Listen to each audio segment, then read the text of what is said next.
Ora, conte-nos alguma coisa sobre Temente e como ele comportou-se sob a sua orientação. Generoso. Bem, ele era uma alma conscienciosa, mas possuída pelo medo. Temia cair antes de atingir a meta desejada. Tudo que tivesse a menor aparência de oposição assustava-o demasiadamente. Ouvi dizer que ele quedou gemendo no pântano do desespero por mais de um mês, apesar de ter visto muitos de seus conhecidos vencerem o pântano. E alguns até lhe ofereceram a mão. Não se aventurou a entrar, nem voltou atrás. Ele dizia que iria à cidade celestial, ou morreria tentando. Entretanto, abatia-se diante de cada obstáculo e tropeçava a cada coisinha que lhe punham no caminho.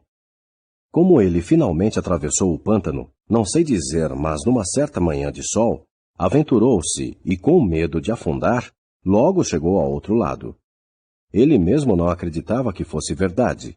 Penso que carregava na mente um pântano de desânimo. Ao chegar à porta estreita, teve receio de bater. Protelou ali por um longo tempo. Quando o portão era aberto para deixar entrar os peregrinos, recuava para dar passagem aos outros, dizendo-se indigno. Ficava ali tremendo, mas ansiando por entrar. Finalmente pegou o martelo pendurado sobre o portão e deu uma leve batida. Quando o portão foi aberto, encolheu-se para trás. O porteiro saiu e perguntou-lhe se desejava entrar. Ele caiu de joelhos para adorar. O porteiro tomou-o pela mão e saudou-o. Paz seja consigo. Entre, você é bem-vindo, e guiou-o para dentro. Contudo, estava com medo de haver desapontado o porteiro, porque ele era imponente em sua bondade. Estava com vergonha de sua aparência e de sua falta de conhecimento e experiência. Quando deixou a portaria, levou consigo uma nota endereçada ao meu amo, o intérprete, pedindo-lhe que o recebesse e garantisse-lhe todos os confortos e acomodações de sua casa. Não obstante, ficou do lado de fora, no frio, noite após noite, debatendo-se sobre o que deveria fazer. Aconteceu de eu vê-lo pela janela, fitando o edifício. Saí e perguntei-lhe se desejava entrar. Seus olhos encheram-se de lágrimas e por um instante ele nada disse. Então perguntou-me, você acha que sirvo para estar em sua casa? Percebi o que ele queria. Então entrei e falei com o amo. Ele mandou-me buscá-lo, mas foi preciso muita persuasão para fazê-lo entrar. Enquanto estava na casa do intérprete, ele ganhou um pouco de coragem, mas nunca superou seus temores. Fui com ele por todo o caminho até a porta da cidade celestial. Na Casa das Virtudes, quando o apresentei às donzelas, ele mostrou-se muito tímido. Quis ficar sozinho. Todavia, disse-me, depois, que gostava do lugar, e dissera o mesmo da casa do intérprete. Ele desceu ao Vale da Humildade, tão bem como qualquer outro que já acompanhei. Não importava para ele o quão humilhado tivesse de ser, se tão somente pudesse encontrar conforto e paz. Parecia haver uma espécie de harmonia entre ele e aquele vale, pois nunca o vi comportar-se melhor, em toda a jornada, que quando estivesse no Vale da Humildade. Quando chegou, porém, ao Vale da Sombra da Morte, pensei que ele fosse morrer de medo, mas era tão verdadeiro que não voltaria atrás. Ele gritava, "Oh, os fantasmas! Os fantasmas vão me pegar!" Era como se os estivesse encorajando a virem pegá-lo. O Senhor deve ter reprimido os maus espíritos daquele vale por amor a Temente, pois nunca os vi mais quieto que quando atravessamos. Mas ao chegarmos à Feira da Vaidade, ele mostrou-se uma pessoa diferente. A sua ira flamejava contra toda aquela insensatez. A sua indignação parecia levá-lo a esquecer os temores. Ele parecia valente o bastante para lutar com todos os homens do lugar. As suas palavras eram tão ardentes contra as suas vaidades que tive medo de que ele nos levasse a ambos a ser executados ou banidos. Também na Terra Encantada, ele foi uma surpresa. Totalmente vigilante. Mas quando chegamos ao Rio Gelado, onde não havia ponte, mostrou-se extremamente pessimista. Agora é o fim dos meus sonhos, lamentou ele. Afundarei para sempre neste rio, e nunca verei a face que me fez caminhar tantas milhas para vê-la. Contudo, foi notável como o rio estava profundo naquela ocasião. E quão seguramente o Senhor Temente o atravessou. Quando ele estava subindo ao portão, comecei a despedir-me dele, desejando-lhe que tivesse uma boa recepção lá em cima. Ele disse-me, eu sei que terei. Então nos separamos, e não mais o vi. Honestidade. Então, parece que afinal, ele provou-se verdadeiro. Generoso. Oh, sim. Nunca tive qualquer dúvida a seu respeito. Ele era um homem íntegro e de finas qualidades cristãs.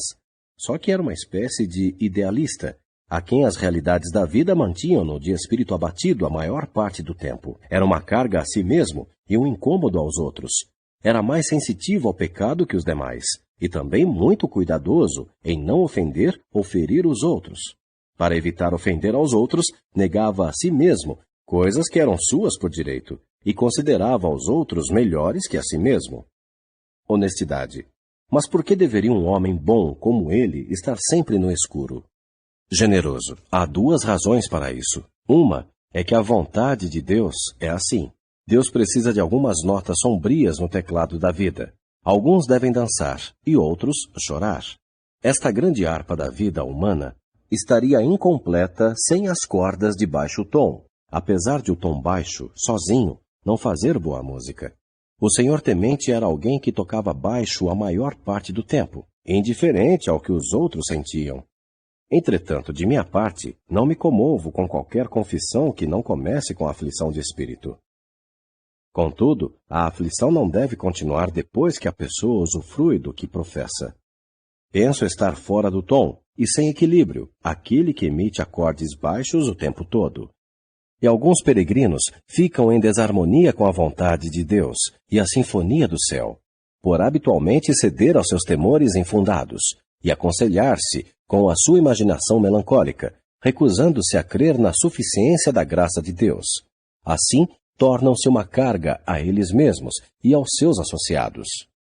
Honestidade. Vejo que o senhor temente era um cristão zeloso, que não tinha medo de leões ou malfeitores, ou sofrimentos físicos.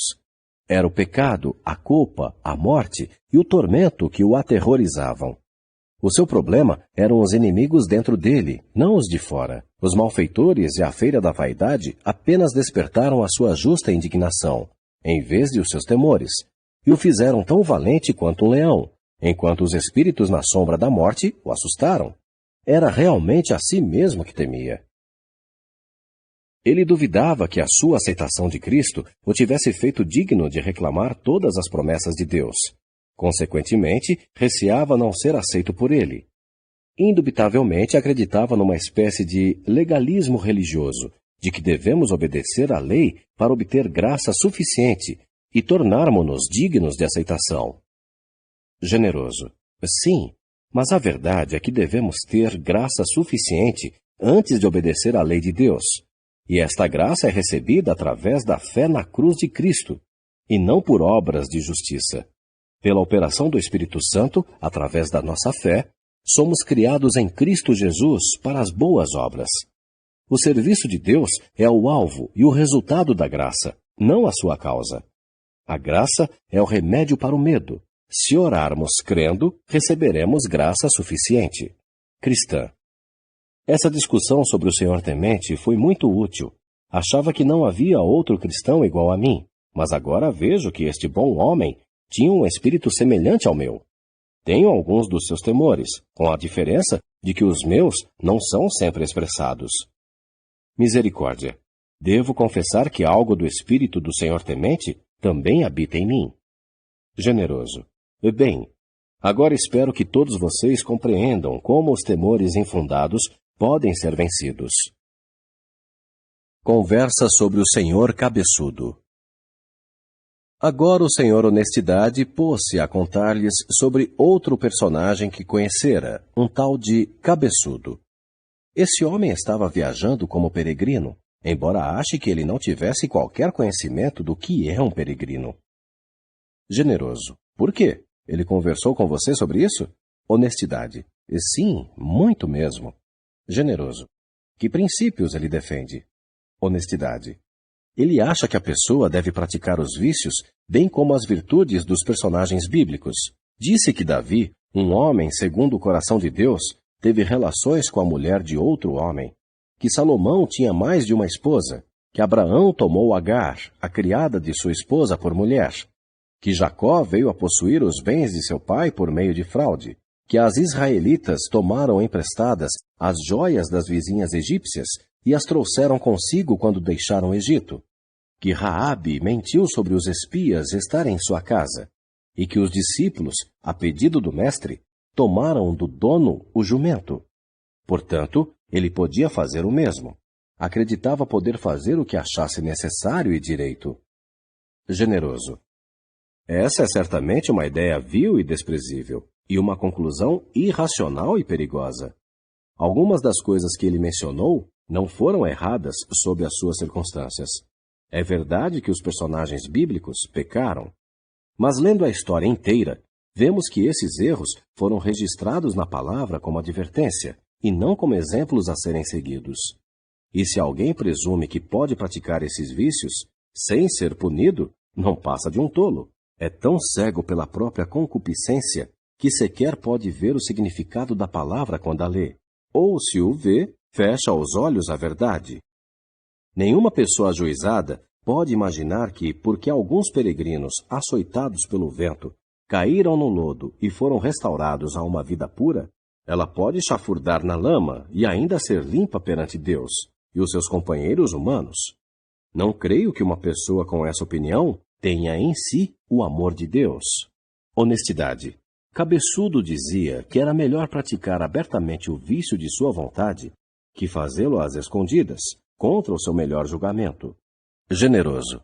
Isso quer dizer que é melhor escolher a lama e andar nela, que ser puxado a ela contra a sua vontade, que é melhor ter a lata de lixo na porta da frente que nos fundos da casa.